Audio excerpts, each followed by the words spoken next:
Muy buenas a todos, bienvenidos a Gafas y Ojeras, soy David Calpa y en el vídeo de hoy vamos a hablar de un libro al cual no lo tenía demasiado interés porque tenía la palabra Drácula en su título y para mí eso siempre significa un poquito de sacrilegio. Y sin embargo me ha gustado mucho. No es ni más ni menos que Drácula, el origen, de J.D. Baker y Dacre Stoker.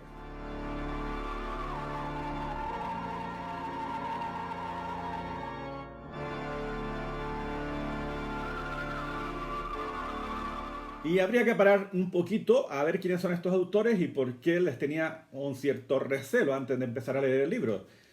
Sobre todo con el nombre de Doug Stoker, que es el sobrino, bisnieto, algo así por el estilo, del genial escritor de la original Drácula, y que ya había intentado acercarse al famoso personaje haciendo una especie de secuela que fue un auténtico desastre y que no se recomienda a prácticamente a nadie. Es la de Drácula el no muerto, que es un libro aburrido, pretencioso y que no tenía ningún tipo de interés. Sin embargo, ya había leído muchas reseñas o había visto muchos vídeos acerca de este Drácula al origen y no me decidía porque para mí estábamos hablando otra vez de lo mismo, acoger al personaje tan fantástico que a todos nos gusta y hacer un libro acerca de ello. Aún así quise probarlo porque todas las reseñas que leía eran buenas y me animé a leerlo.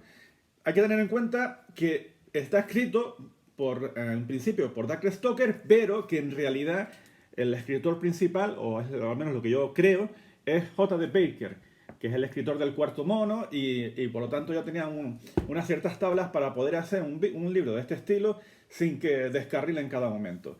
Y creo que lo han conseguido una historia que por todos lados resuma amor por el original, por la manera de que está escrita, por la manera de por la narrativa que tiene, por el terror que supone en un momento dado y encima por el homenaje al propio escritor, a Bram Stoker y a todo lo que supuso esa época, ese contexto y lo que significaba la presencia de este tipo de criaturas en aquellos años. ¿Y de qué va esta novela? El Drácula, el origen, no va de cómo surgió el personaje de Drácula. Ya como comenté, cuenta un poco la infancia y la madurez de Bram Stoker, de sus hermanos y su familia en general, y de una serie de personajes con los que se relaciona, que van a generar todo ese tipo de ideas a Bram Stoker, que ya por aquellos momentos ya empezaba a hacer sus pinitos como escritor en los periódicos y demás, y que esas vivencias que va descubriendo a lo largo de su vida le inspiran para crear esa novela.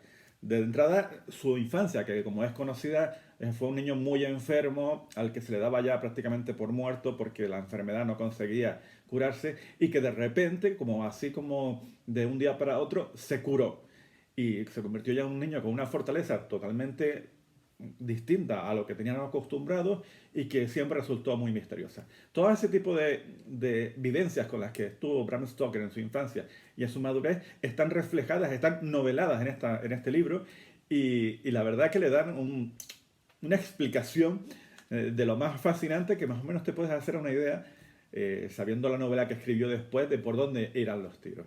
Vamos a conocer a Bram Stoker, vamos a conocer a su hermana Matilda y a su hermano Thorlein y también a una de las cuidadoras, una de niñera, una nana que tenía, que era la nana Allen, que va a ser clave en esta historia y que de hecho se podría decir que es la portada del libro, así que se pueden imaginar por dónde irán los tiros.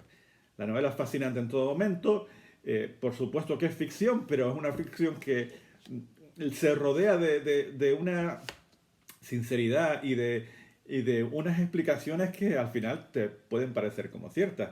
De hecho, al final de todo el libro, el propio autor, en este caso Doug Stoker, se dedica a poner recortes de los diarios originales de Bram Stoker, de tiras de periódicos y demás hechos que justifican todo lo que se narra esta novela y que por momentos te puede poner los pelos de punta porque te viene la pregunta, oye, ¿qué pasaría si esto realmente sucediera así?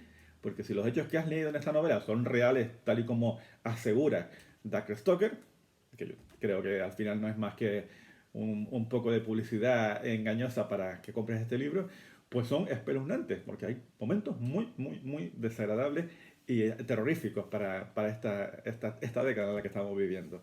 Y la novela no manejea al original, al Drácula, tan solo en su argumento, sino que también lo hace en la manera en la que está narrada. Casi todo el libro, o prácticamente todo, está narrado de manera epistolar. Es decir, con cartas, con diarios, con fragmentos de vida de cada uno de los personajes y desde su punto de vista. Que si Bram Stoker anota una especie de vivencias en su diario diciendo lo que le ha pasado o lo que le está pasando, tanto en el pasado como en el presente, que si la hermana de Bram Stoker le envía una carta a su vieja cuidadora diciéndole que la está buscando para hablarle de ciertos temas, que si el doctor que los está tratando empieza a narrar una serie de momentos que considera de relevada importancia, y otros personajes que no voy a revelar que también van narrando sus cosas también en modo epistolar. Y la verdad que hasta en ese mismo formato homenajea al original, que como ya sabemos está escrito de ese modo, en el que Drácula apenas es una vivencia que existe y sin embargo en todo momento está presente en el libro porque todo el mundo habla de él y todo el mundo sabe que hay algo extraño que los rodea y que no tienen la capacidad alguna de entendimiento más que con la suma de todas las convivencias que tal. Aquí pasa lo mismo en la novela. Nos encontramos con un Bram Stoker en el presente escribiendo acerca de una presencia que lo está atormentando fuera de donde se encuentre, en el que él empieza a utilizar todo ese tipo de artimañas que conocemos, desde los ajos, desde el agua bendita, desde la presencia de cruces, espejos y demás, para evitar que algo entre dentro de donde se encuentra él, a las vivencias que ha tenido él en el pasado, el por qué se curó de esa extraña enfermedad y los acontecimientos que suceden a partir de ese modo. Tenemos a Bram Stoker, tenemos a un interesantísimo personaje que es su hermana Matilda. Todos los personajes en realidad son los reales, aquí no hay nada de ficción. Está pues ficcionada sus historias, pero vas conociendo a Matilda, su osadía, su valentía en un momento dado. Vas conociendo a su hermano mayor, no, mayor no, a su hermano menor Thorlin, con sus problemas con su esposa que de repente empieza a aparecer un poco enferma y con una salud un poco extraña. Y otra serie de personajes, Nana Ellen, la cuidadora, y otros que no voy a nombrar porque creo que, aunque se las pueden imaginar quién más va a aparecer en este libro, pues son las representaciones exactas de esos personajes que van a aparecer en la trama de Drácula. Luego hay otra cosa, mientras tú vas leyendo ese libro, en todo momento estás oliendo el Drácula original. Si han leído la novela, pues sabrán perfectamente a lo que me refiero, que es el viaje de Jonathan Harker al castillo de Drácula para venderle unas propiedades inmobiliarias, el encierro que supone para Harker el de haber eso, quedarse aislado allí, la vuelta de Drácula a Londres, a su abadía de Carfax y todos los acontecimientos que ocurren cuando aparece Van Helsing y todo ese tipo de historia. Pues todo eso se va a ver reflejado en este libro, pero con detalles que tú lo vas a reconocer sobre la marcha. Me tiendo a comentarlos porque la verdad que para mí te sacaba una sonrisa en cualquier momento. Pero es que creo que te van a estropear la sorpresa. Aquí todo tiene su sentido. Y en un momento dado, pues aparece tal personaje y tú dices, este no puede ser ni más ni menos que tal personaje en la novela original de Drácula. Aunque tengan otros nombres, pero lo vas a reconocer perfectamente. Porque ha sido muy hábil J.D. Baker o Douglas Stoker en la novela para ir metiendo con pinceladas todo ese tipo de cosillas. Y aparte de eso, la mitología vampírica se amplía, o por lo menos yo no recordaba tantas capacidades que podían tener los vampiros y los personajes. No lo sé, aquí a lo mejor peco un poco de olvido de la novela original, porque ya conocíamos lo de los crucifijos, conocíamos lo de los espejos, lo de que no podían invitarte a entrar en su casa, este tipo de detallitos de la mitología vampírica, pero yo creo que aquí se amplían en muchos momentos y los hacen bastante satisfactorios de leer. Aparte de esto, quiero hablar un poco del terror que tiene esta novela. Quien ha podido leer el Drácula original, recuerda que la novela es muy interesante, pero el terror ya ha envejecido mal. Salvo que seas capaz de meterse de lleno en la historia y empatizar mucho con la novela. Pero ya es un terror del siglo XIX, con lo cual la presencia de una persona, un conde como es el conde Drácula, y su fascinación y su seducción, pues a lo mejor a día de hoy ya no produce el terror que tenía. Sin embargo, Aquí, utilizando los mismos elementos, sí dan terror en un momento dado. Entiendes ese poder que tiene que con la mente hacer cambiar tu voluntad. Entiendes el miedo que puede dar que se transforme en según qué cosa.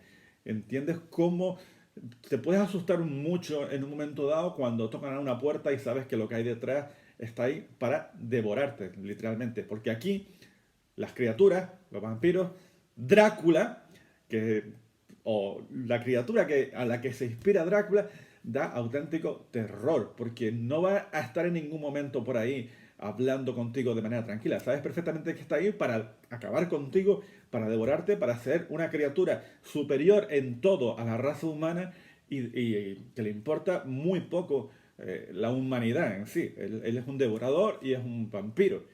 Y todo eso hace que el libro aterre en un momento dado. Hay unas secuencias por ahí que no quiero soltarlas, pero en una morgue que dista mucho de ser algo que vayas a leer con poco interés. La verdad que da mucho miedo y esas cosas son de agradecer. El libro se devora rápido, creo que son unas 600 y pico páginas, no recuerdo ahora exactamente. Bueno, 550 páginas aproximadamente. Y son muy adictivas porque conforme vas conociendo los personajes y las cosas que le van pasando, sigues y sigues y sigues y sigues hasta llegar a ese desenlace que la verdad que está genial. Se la recomiendo mucho, la verdad. El Drácula, el origen, me ha parecido una de las novelas más divertidas que le he podido leer en este año.